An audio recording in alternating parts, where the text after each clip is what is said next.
አሰላሙ አለይኩም ወራህመቱላሂ ወበረካቱ። ድና የተከበራችሁ የቻናሌ ቤተሰቦች እንዴት ናችሁ? ሰላም ናችሁ ወይ? እኔ ሰላም ነኝ አልሐምዱሊላህ ረብል ዓለሚን። ሽኩር ገለታ ይድረስ ብዙላ ያደረሰን ጌታ ክብር ምስጋና ለአላህ ሱብሃነሁ ወተዓላ ይገባው። ለዓለማቱ ጌታ አዛኙ ሩህሩህ ለሆነው አምላካችን እንደ በየህሪያችን እንደ ወንጀላችን ላስቀመጠን አምላክ ክብር ምስጋና ይድረሰው። አልሐምዱሊላህ ወለከል ሐምድ ወለከ ሽኩር አልሐምዱሊላህ ረብል ዓለሚን። ሽኩር ገለታ ይድረሰው። ሜዳ ላይ ስትወጡ ብዙ ነገሮችን ታያላችሁ። አሊያም ወደ ላይ ወደ ታች ስታደርጉ ብዙ ነገሮችን ታያላችሁ ማለት ነው።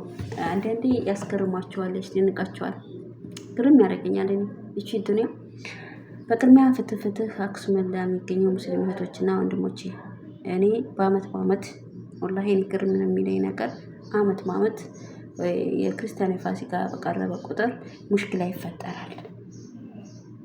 ይሄ ነገር እንዴት ነው ነገሩ? የተያያዙ ለምንድን ነው ሙስሊምና ክርስቲያን እንደዚህ የሚያያዘው? ሲኒገሩኝ በድሮ ጊዜ ሲኖሩ እናትና አባቶቻችን አንተ ትብስ አንተ ትብስ ተባብሎ ተገዳድፎ ክርስቲያን ከሙስሊሙ ሙስሊም ከክርስቲያኑ ተዋልዶ ጎረቤቶች የአንዱ ልጅ የአንዱ አጥብቶ ነበር የሚኖረው ማለት ነው። አሁን ላይ ማሻአላህ ተባረከላ ሁሉም የራሱን ዲን አውቆ በስነ ስርዓት ዲኑን መርምሮ ለየራሱ ሃይማኖት የግሉ አድርጎ እየኖረ ነው። አገር ናት እንጂ የጋራ ሃይማኖት የጋራ አይደለችም፣ የግል ነች። ምክንያቱም አንተ መርጠህ የምታመልከው አምላክ በየእንትኑ ተሰፋርቷል። እርግጥ ማለት ነው አላህ እንዲህ መሆኑን እናውቃለን። ግን ሃይማኖቶች በጣም በዝተዋል። ሲበዛ ሃይማኖት በጣም በዝቷል። ይሁንና ሁሉም የመረጠውን ሃይማኖት መከተል መብት አለው። በዚህ በሃይማኖት ጉዳይ ስናይ ሀቢባን ታርፎን የሆነች የወንድ ድምጥ ያላት እኔ በተለይ ሙስሊም ነበር የሚመስለኝ፣ ግን ሁሉ ነገሯን ሀረካቷን ምናምኗን ሳያት ወደ ኦርቶዶክስ ወደ የተመለሰች ይመስላል ማለት ነው። ምክንያቱም መስቀል ያለበት ልብስ ትለብሳለች። ብዙ ነገሮች አሉ። እርግጥ መለያ እኮ ለክርስቲያኖች ራሱን ኒቃብ መስቀል ያለው መጥቷል። መለያ ተደርጎ መለያ መደረጉ ጥሩ ነው፣ አሪፍ ነው። ነገር ግን ለምን ክርስቲያኑ ልጅ ለምን እንደዚህ ሆነች አንልም። በራሷ መብት ነው። አለከፋ ወጀሃነት የሚጠብቃት በአላህ ፍቃድ በስራዋ በሰራችው ስራችን በሰራ ነው ጀነትም ወጀሃነም የምናገኘው በእኛ በሰራነው ወንጀልና እኛ ባደረግነው ነገሮች ነው። ግን አላህ Subhanahu Wa Ta'ala ሽርክን ማሻረክን በጣም ይጠላል። ከሚጠላው ወንጀሎች መካከል ማሻረክ ነው። በአላህ ላይ ማሻረክ ማጋራት ነው። ምክንያቱም አላህ አምላካችን ሆኖ ሳለ ሌሎችን ፍጥረቶችን አለም ደግሞ ሌሎች መላእክት ተብዮችን አለም ደግሞ ፎቶ ነክ የሆኑ ነገሮች ላይ ማሻረክ እንዲሁም ደግሞ ካላህ በታች ወደ ጥንቁልና ቦታ መሄድ ብዙ ነገሮች አሉ። ካላህ ጋራ የሚያጣሉ ነገሮች ማለት ነው። በተቻለና አቅም ካላህ የሚያጣሉ ነገሮችን ብንርቅ የተሻለ ነው። አውቃለሁ እኔ ክርስቲያን ነበርኩ። ነገር ግን ደግሞ አልሐምዱሊላህ ረብል ዓለሚን አላህ Subhanahu Wa Ta'ala ሲወዳችሁ ወደ ተሻለ ሃይማኖት ይመልሳችኋል ማለት ነው። አላህ እኔ ሐቂቃ ስለ ክርስቲያኑ እንደዚህ ገባ ብዬ ተምጠይቁኝ ስለ ሙስሊም ብጠይቁኝ ነው የሚቀለኝ። ምክንያቱም ዝም ብዬ ማርያምን ጊዮርጊስን ማድረግ ይችላለሁ እንጂ መጽሐፍ ቅዱስ ምን እንደሚል አንብቤ አላውቅም። ሐቂቃ አላህ ለሚወደው ማለት ነው። ግን እስልምና ውስጥ ገቡ ብዙ ታሪኮች አሉ። ብዙ ታዳምጣቸው ዳዋታቸው አሉ። ቁርአኖች ታዳምጣላችሁ። የሚቀራም አለ። አላህ ልቦና ይስጠንና ተቀሪዎች አድርገንና ማለት ነው። በአማርኛ የተተረጎሙ አረበኞች አሉ። ብዙ ቃላቶች አሉ። የነብያታችን ታሪኮች ምኖች ማለት ነው። ዛሬ ቴክኖሎጂ የሚባል ነገር አለ። ዩቲዩብ ላይ ገብታችሁ አንዴ ብቻ ሰርች ታረጋችሁ ይወጣላችኋል ሁሉም ነገር እና ይኸው ለምን ማለት ፈልጌ ነው። እርግጥ እናንተ የፈቀዳችሁን ሃይማኖት መፍቀድ መብታችሁ ነው። ነገር ግን ደግሞ አላህ Subhanahu Wa Ta'ala ከአንዱ ወደ አንዱ እንዲያዙ ዙሪያ እንለምነዋለሁ ማለት ነው። በአንድ ቦታ መጽናት ከእስልምና ወደ ክርስትና ከክርስትና ወደ እስልምና በቃ ተመንቦጫቦጭ በአንዱ ረክቶ መሞት ይሻላል። ወይ ቅጣት ነው ወይ ልማት ነው ብለዋል ማለት ነው። እና ውዶችዬ እና ሀቢባ የምታደርጋቸው ድርጊቶች ሁሉ ወጣ ያለ ነው። ከሙስሊም አንድ ነገር የሚጠበቅ አይነት አይደለም እያደረገች አለች። ግን ለአሁን ላይ ቸግሯት እጇ ላይ አታ ወይም የሆነ ነገር ፈልጋ ሊሆን ይችላል።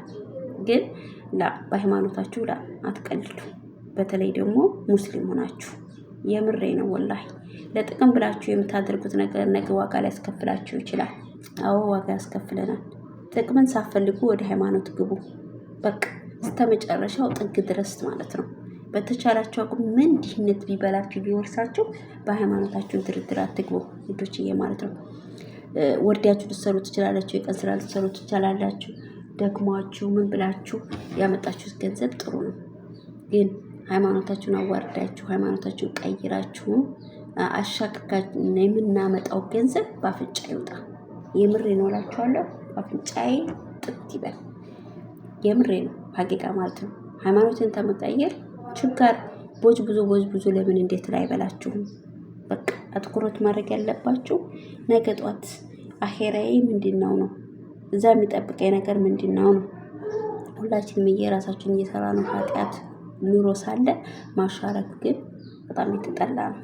በአላህ ላይ አናሻርክ። ከሱ ውጭ ሌላ አምላክ የለም። አዎ አንዴ ነው፣ አይወልድም አይወለድም። አልሐምዱሊላህ ወለከ አልሐምዱ ለከ ሽኩር አላህ ሱብሃነሁ ወተዓላ ሙስሊም ላደረገኝ ጌታ ክብር ምስጋና ለሱ ይገባው። እና አካውንቷ ብሎባታል መሰለኝና እያማህኘች ነው። አላህ ሱብሃነሁ ወተዓላ እኮ የሚያደርገውን ነገር ያውቃል። የሰው ልጅ ያደረገም አላደረገም በአላህ ትዕዛዝ ነው። እንደው ጨርሶ ራሱ ቲክቶክ ሻለ መጥፋቱ አላህ ሆኖ ነው ማለት ነው። እንኳን ይሄን ቲክቶክ አይደለም አንቺን ራሱ ማሳጣት ይችላል። በአንድ ቀን አዳር ውስጥ እኛም ማጥፋት ይችላል። እኔን አንቺን ፋቴን ከልጃ ማጥፋት ይችላል አላህ ሱብሃነሁ ወተዓላ ካለ።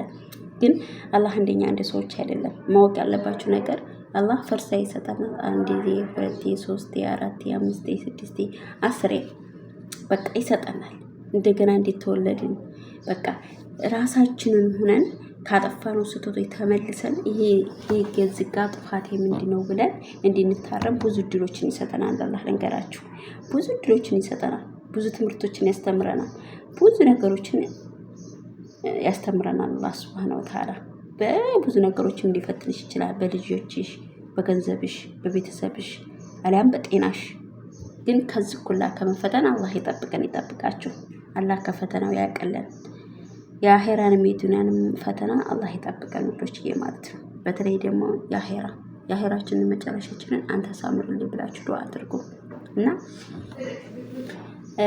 እንደዛ አድርጌ በሰራው ቪዲዮ እንደዛ አድርጉብኝ፣ ኮፒ ሊንክ ሼር ማድረግ ሼር በስታ አድርጉ እያለች አይቻት ገረመኝ። አጂበኛ ሰዎች አልኩኝ። አጂቦላና አልኩት ማለት ነው። ወላሂ ላዚም ይሄ ቲክቶክ ቢዘጋ ቲክቶክ ይከፈታል። ነገር ግን ደግሞ ከወዲያኛው መዘጋት ደግሞ በጣም አስቸጋሪ ነገር ነው። ተሻርከን የምናመጣው ገንዘብ ምንም ጥቅም አይሰጠውም። አላህን ክጄ የማመጣው ገንዘብ ምንም የሚጠቅመኝ ነገር የለውም። ለምን ሚሊየን አይሆንም? ለምን ትሬን አይሆንም? ምክንያቱም አላህ ነው እዚህ ያደረሰኝ፣ አላህ ነው የሚገለኝ፣ አላህ ነው እዚህ የሚያደርሱ እንደዚህ ያቆመኝም። ስለዚህ በአላህ ላይ አታሻርኩ በተቻላችሁ አቅም ማለት ነው።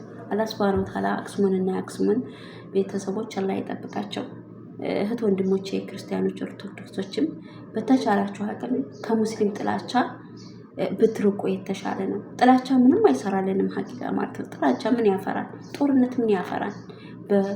በሂጃቦቻቸው በትምህርቶቻቸው እየተሰቃዩ ይገኛሉ። ያክሱም ሁሌም በአመት በዚች ወቅት እንዲሁ አይሰለቻችሁም? ግን ሀቂቃ ማለት ነው እንደ የምሬኩን 2 ወር 3 ወር ጾመን ለምሳሌ ጾማችሁ በቃ እንጃ ጾም የሚጾመው ለምሳሌ ለምንድን ነው እስቲ ንገሩ?